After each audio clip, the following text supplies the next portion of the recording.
Oui, bonjour. Alors, le son devrait marcher pour cette fois-ci.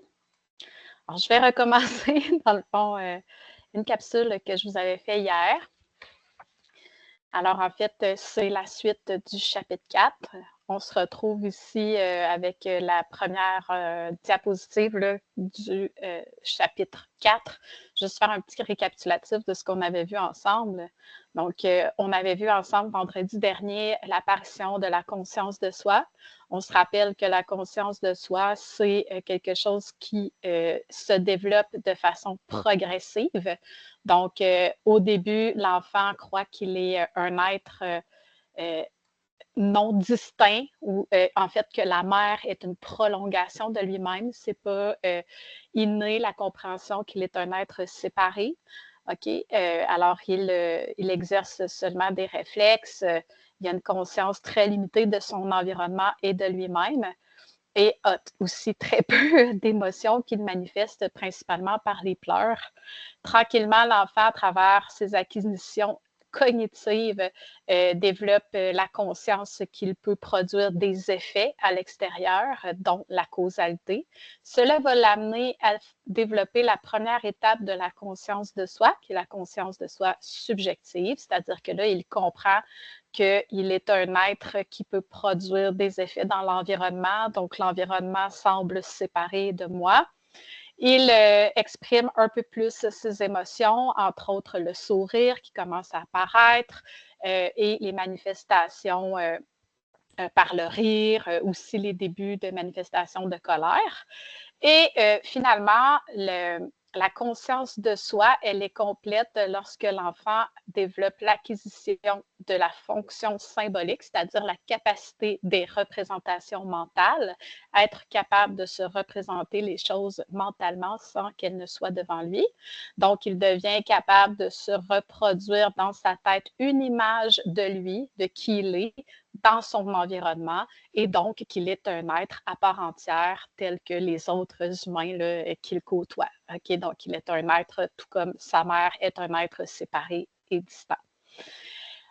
Et par le fait même, ben, il va commencer à développer des émotions un petit peu plus évoluées, c'est-à-dire des émotions qu'on va appeler auto-évaluatives. Donc, il commence à être capable de poser un jugement sur lui-même. Alors ça fait le résumé complet de tout ce qu'on a vu dans le fond au dernier cours.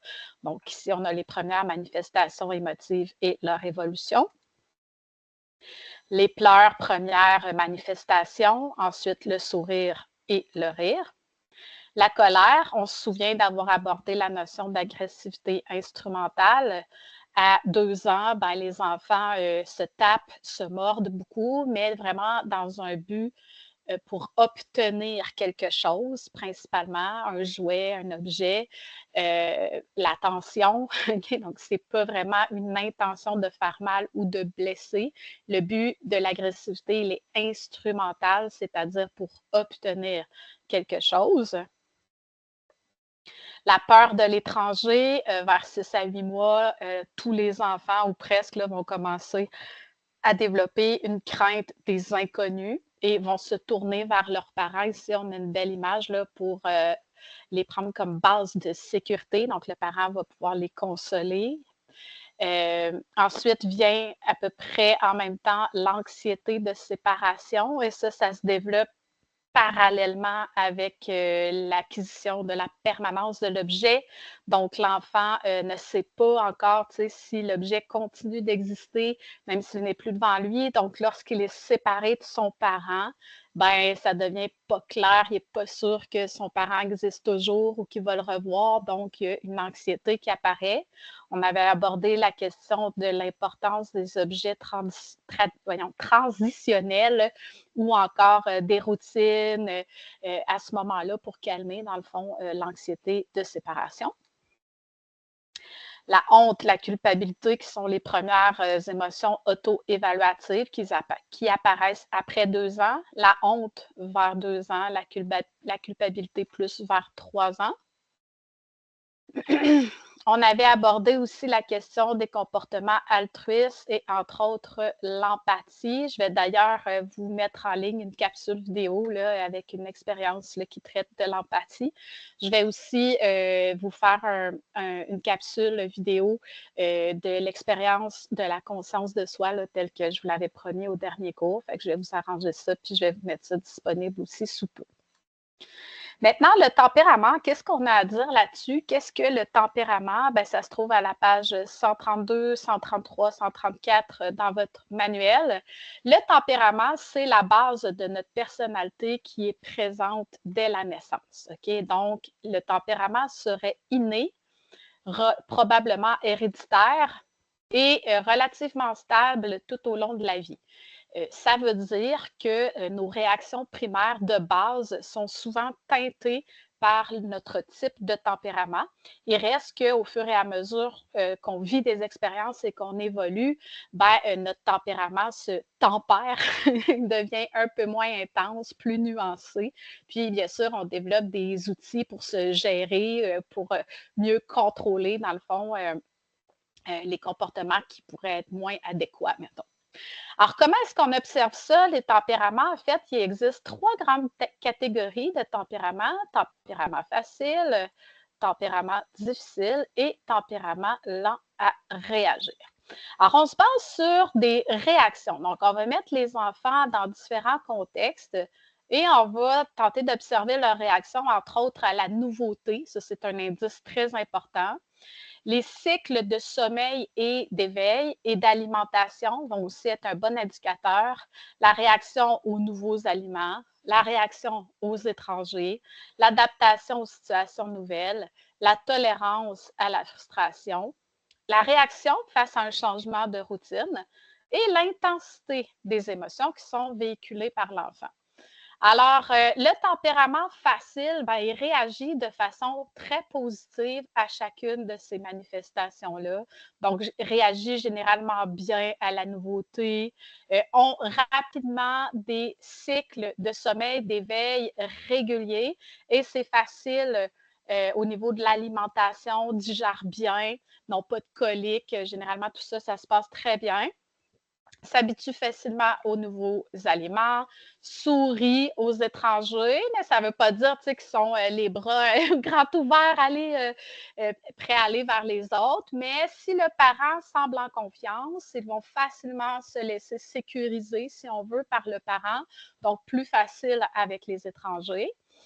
Bon, adaptation à la nouveauté, très bonne tolérance à la frustration, donc se consolent facilement, on peut les distraire très vite en leur proposant d'autres choses, OK? Donc, réagissent quand même bien là, à la frustration, au changement de routine, ils s'adaptent rapidement. Ça ne veut pas dire qu'il n'y aura pas de réaction du tout, mais, tu sais, vont facilement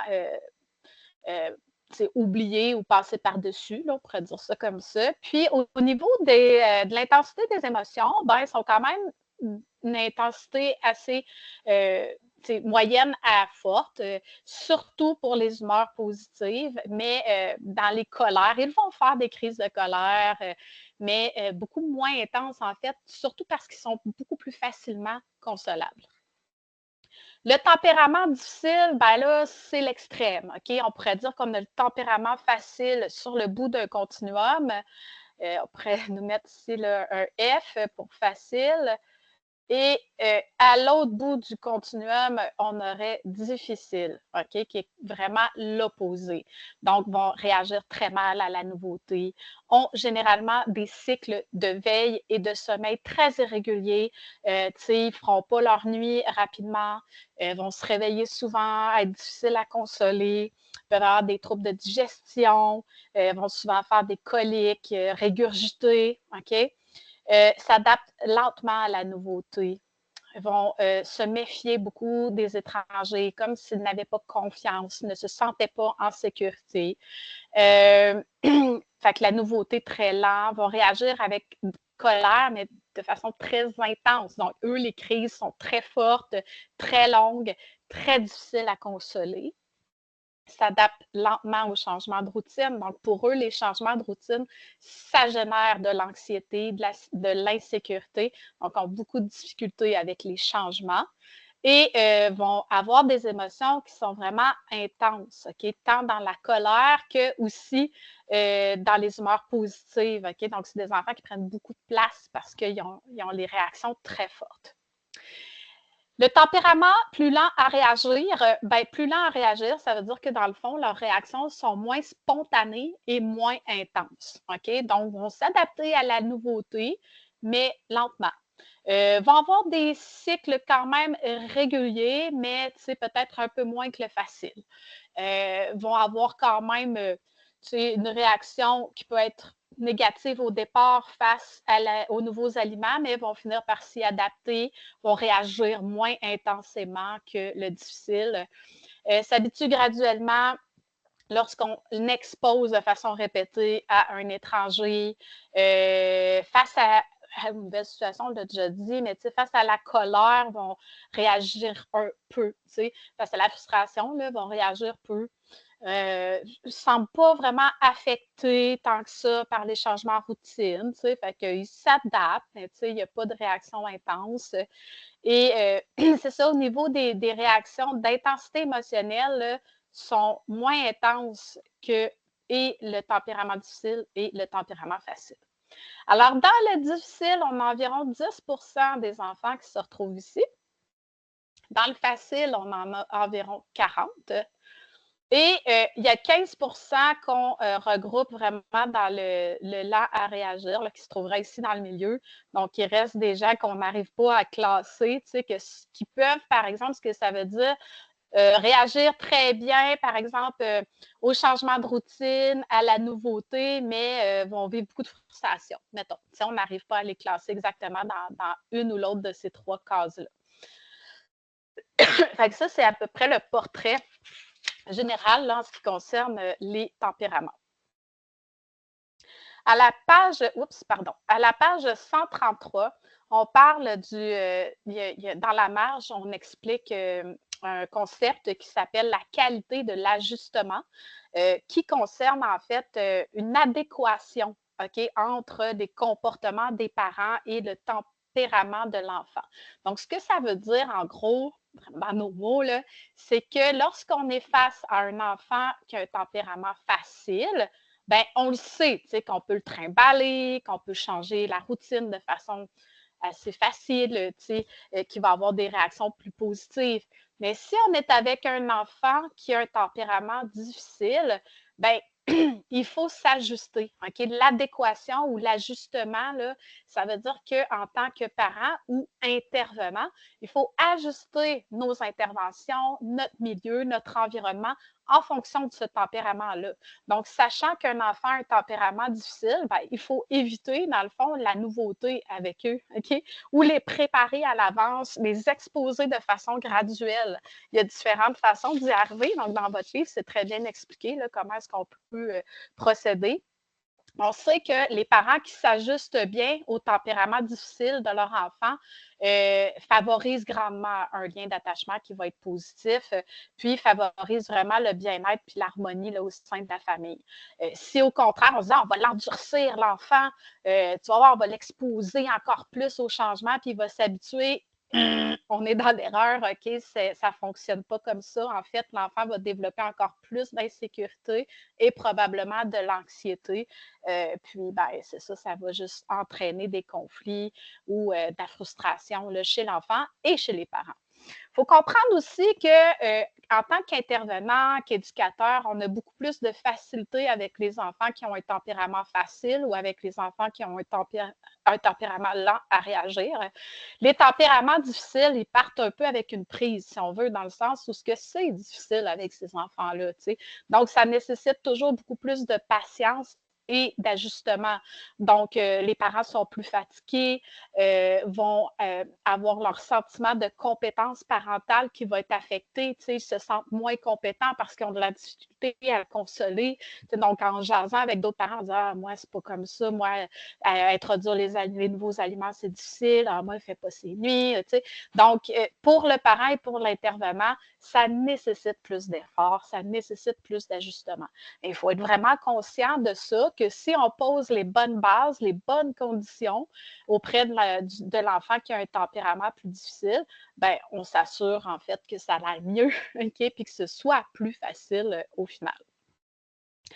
Alors, vous regarderez ça, je vais vous mettre des capsules vidéo en ligne sous peu où vous pourrez compléter, dans le fond, votre lecture et les notes de cours que je viens de vous donner par des images et par ces petits liens vidéo-là. Merci, les prochaines capsules s'en viennent.